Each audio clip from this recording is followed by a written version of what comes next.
नमस्कार दोस्तों, ये बात है 28 नवंबर 2023 की।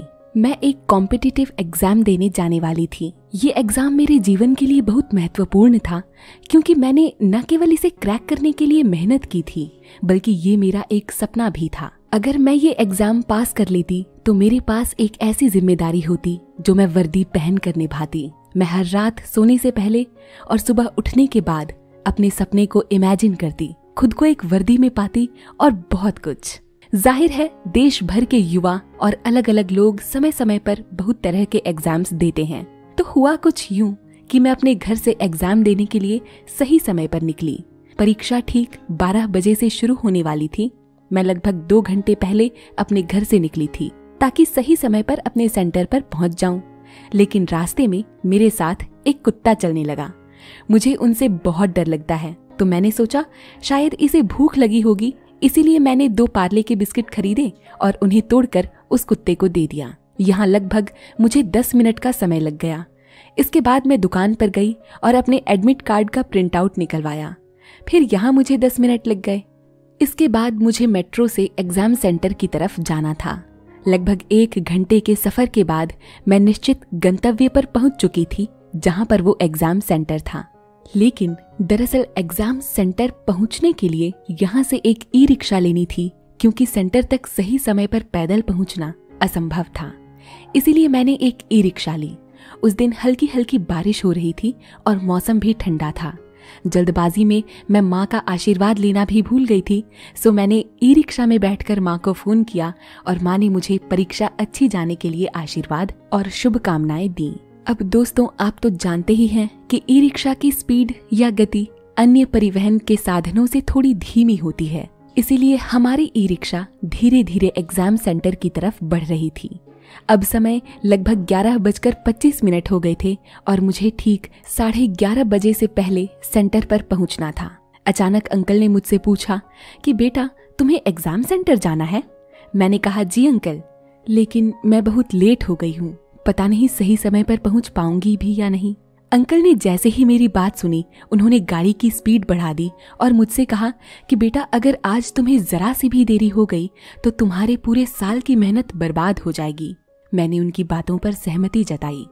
दोस्तों, जैसा कि आप जानते हैं कि ई रिक्शा हमें हमारे निश्चित स्थान तक नहीं पहुंचाती बल्कि वहां के किसी नजदीकी स्टॉप पर छोड़ देती है।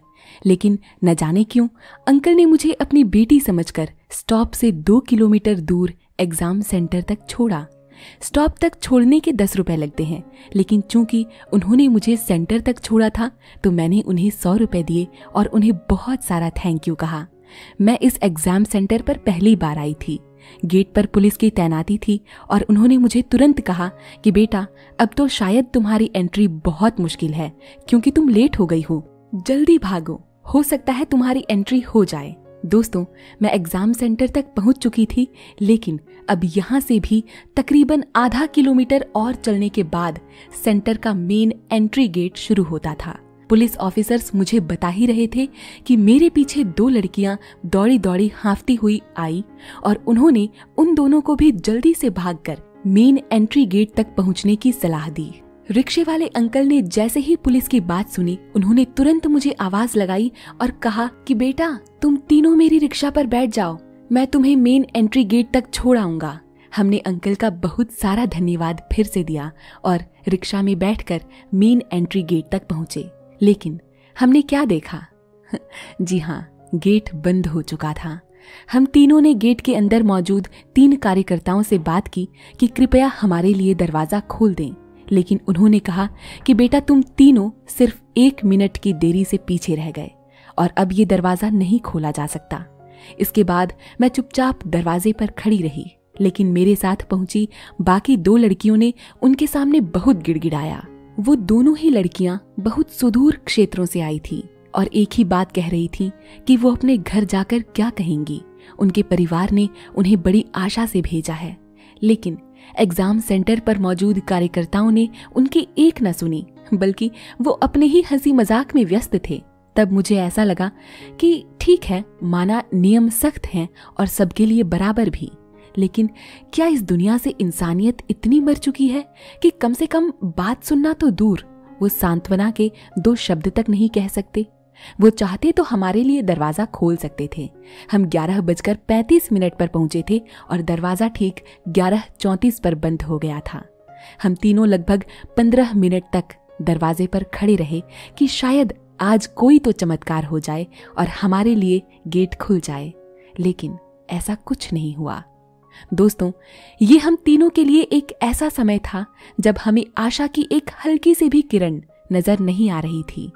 हार मानकर मैंने उनसे कहा कि चलो वापस चलते हैं, लेकिन वो दोनों लगातार यही कह रही थी कि हम घर जाकर क्या जवाब देंगे। मैंने माँ को फोन किया। न जाने मुझे क्या हुआ कि माँ की आवाज सुनते ही मेरी आंखों में पानी आ गया। मुझे कुछ भी समझ नहीं आ रहा था, मुझसे बोला भी नहीं जा रहा था, लेकिन मेरे बिना कुछ कहे शायद माँ सब समझ चुकी थी। माँ ने सिर्फ एक वाक्य कहा कि बेटा तू रो नहीं, वापिस आ जा मेरे पास। ये सुनकर तो मेरा दिल और फट गया। मैंने फोन रखा और अकेली ही वहां से वापस आने को कदम बढ़ाने लगी। सब लोग मुझे देख रहे थे। वो दोनों बाकी लड़कियां अब भी गेट पर ही खड़ी थीं, लेकिन मैं वापस जाने लगी। बारिश की बूंदों से मैं अपने आंसू छुपाने की कोशिश कर रही थी, लेकिन अपनी सिसकियों को कैसे चुप कराती। मेरा सिर नीचे था क्योंकि मुझमें किसी से नजरें मिलाने की हिम्मत नहीं बची थी। दोस्तों, मैं अक्सर कहती हूँ ना कि हर परिस्थिति में हमें सकारात्मक सोच रखनी चाहिए, लेकिन मैं ये भी जानती हूँ कि हमारे जीवन में एक न एक समय ऐसा जरूर आता है जब ये सभी बातें हमें बेमतलब लगती हैं। उस दिन शायद मेरे साथ भी ऐसा ही था। जब मैं वहां से वापस आ रही थी तो मुझे 2 पुलिस ऑफिसर्स ने सांत्वना दी जो गेट पर तैनात थे। उन्होंने कहा कि बेटा रोते नहीं, अगली परीक्षा की तैयारी करो। एक परीक्षा ही तो है जो छूट गई, जिंदगी थोड़ी ना छूटी है। जब कोई सांत्वना देता है तो और रोना आ जाता है, लेकिन उनकी बातों से मुझे हिम्मत मिली। फिर थोड़ी दूर और चलकर मुझे एक भैया मिले। उन्होंने कहा कि बहन, मैं समझ सकता हूँ जब पूरे साल की मेहनत केवल एक समय के कारण बर्बाद हो जाती है तो कैसा लगता है। तुम चिंता मत करो, शायद ईश्वर ने तुम्हारे लिए कुछ इससे भी बड़ा सोचा है। तुम रो मत और आने वाली परीक्षाओं की तैयारी करो। दोस्तों, इसके बाद मैंने थोड़ी और हिम्मत की और घर वापस आने को कदम बढ़ाने लगी। मुझे एक बस मिल गई जो मेरे इलाके को जाती थी। मैंने टिकट ली और खिड़की वाली सीट पर बैठ गई। खिड़की से बाहर देखते मैं बस यही सोचती रही कि मुझसे कहाँ गलती हो गई, और अगर हो भी गई तो क्या वो इतनी बड़ी थी कि मुझे इतनी बड़ी सजा मिले। दोस्तों, सच कहूँ तो ये मेरे जीवन का एक ऐसा पल था जब इस ब्रह्मांड के सारे नियम मुझे निरर्थक लग रहे थे। मेरे मन ने पूछा, कहाँ है तुम्हारा यूनिवर्स या हर वो शक्ति जो इस सृष्टि के संचालन में कार्यरत है? क्यों उसने आज तुम्हारी मदद नहीं की? क्यों तुम्हारा सपना पूरा नहीं हुआ? खिड़की की ठंडी हवाएं मुझे छू रही थीं और मेरे मन के ये सवाल जैसे मेरे सांसों के जरिए उन हवाओं से मिल रहे थे। दोस्तों, ये पूरी घटना आपके साथ साझा करने का उद्देश्य केवल इतना सा है कि जब भी आपके जीवन में ऐसा नहीं तो इस तरह का कोई भी समय आए तो आपको कैसे हर बुरी चीज में एक अच्छाई ढूंढनी है। जानते हैं मैंने कौन सी अच्छाई ढूंढी? बताती हूँ। पहली ये कि हाँ, शायद जो होता है अच्छे के लिए होता है। शायद मेरे साथ जो हुआ, हो सकता है मेरे जीवन में इससे भी कोई बड़ा अवसर छुपा हो जिसके लिए शायद नियति ने मुझसे ये अवसर छीन लिया। हाँ दोस्तों, अगर मैं इस अवसर को जीत लेती या मैं इस परीक्षा में पास हो जाती तो शायद मैं यहीं तक सीमित रह जाती और इससे आगे बढ़ने की कोशिशें ही नहीं करती। लेकिन अब जो मैं अपनी कोशिशें करूंगी ना, वो इससे भी बड़ी होंगी। अब जो मेरा विश्वास होगा वो इससे भी ज्यादा शक्तिशाली होगा। अब जो मेरी आस्था होगी वो कमजोर नहीं बल्कि और मजबूत होगी। मेरे भीतर मौजूद प्रेम घटेगा नहीं बल्कि उसकी डोर और सशक्त होगी।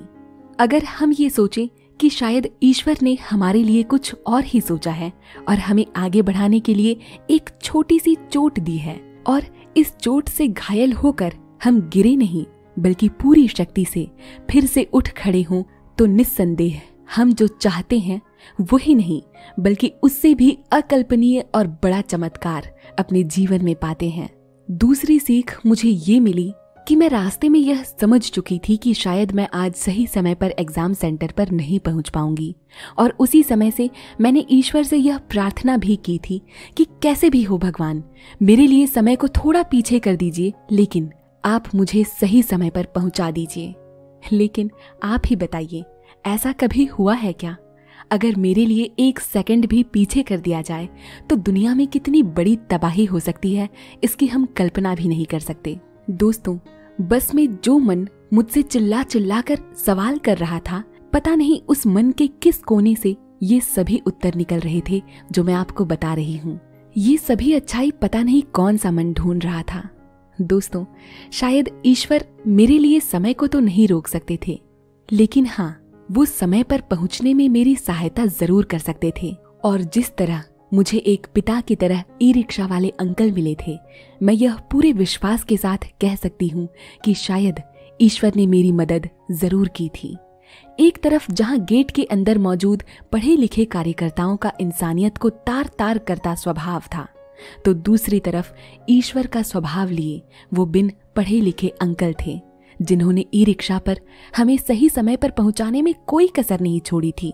दोस्तों, YouTube पर आपको ऐसे बहुत से यूट्यूबर्स मिलेंगे जो बड़े ही अनोखे तरीके से आपको यह दर्शाएंगे कि उन्होंने क्या क्या मैनिफेस्ट किया, कैसे मैनिफेस्ट किया। वो आपको बड़ी बड़ी गाड़ियां दिखा सकते हैं, एक बड़ा सुंदर सा घर दिखा सकते हैं, एक अच्छा जीवन साथी दिखा सकते हैं जिन्हें उन्होंने मैनिफेस्ट किया। लेकिन वो एक चीज जो वो नहीं दिखाते, वो है उन चीजों को मैनिफेस्ट करने की राह में मिली हार। जी हाँ दोस्तों, क्योंकि वो जानते हैं कि जीत पर तालियां बजाने के लिए करोड़ों लोग हैं, लेकिन हारने पर उन्हें सांत्वना देना तो दूर, बल्कि उनके हारने की दास्तां सुनने वाला भी कोई नहीं। लेकिन मैं जानती हूँ कि अगर आप सब मेरे हारने की दास्तान को अब तक सुन रहे हैं तो आप उनमें से नहीं हैं। एक बड़ी जीत से पहले हम कई बार हारते हैं और दुनिया केवल जीत को देखती है। लेकिन इसका मतलब तो ये नहीं है ना कि हार जाने पर हम कोशिशें करना ही छोड़ दें, यह मानकर कि हमारी किस्मत में तो हारना ही लिखा है। जैसा कि मैं हमेशा कहती हूँ, चुनौतियां हमारे जीवन में हमेशा एक मजबूत और महत्वपूर्ण सीख देने के लिए आती हैं। और शायद मेरे जीवन में उस दिन जो चुनौती आई थी, वो मुझे भी एक बड़ी सीख देने के लिए आई थी। वो मुझे सिखाने आई थी कि समय का हमारे जीवन में कितना अहम योगदान है। मैं मानती हूँ कि मैंने समय के प्रति लापरवाही की थी। हो सकता है उस दिन मुझे इस घटना के जरिए समय के महत्व की ये बड़ी सीख ना मिली होती तो शायद भविष्य में मुझसे कोई बड़ी गलती हो जाती, या फिर मुझे इससे भी बड़ा कोई अवसर नहीं मिल पाता जिसकी मैं चाह रखती थी। दोस्तों, दुख के साथ आपको अपने हारने की कहानी तो सुना रही हूँ, लेकिन खुश भी हूँ कि आप सभी मेरे सफर का एक अहम हिस्सा हैं।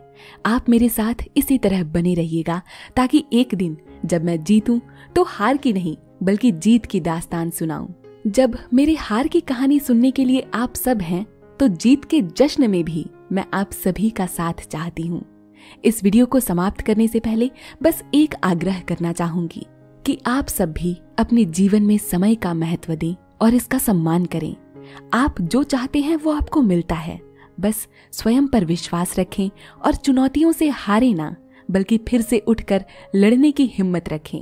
जिंदगी में कुछ हार जीतने के लिए भी मिलती है, इसीलिए ईश्वर पर अपनी आस्था रखें। ये बात एक हारे हुए मुसाफिर से अच्छा भला कौन समझा सकता है। जीना इसी का नाम है।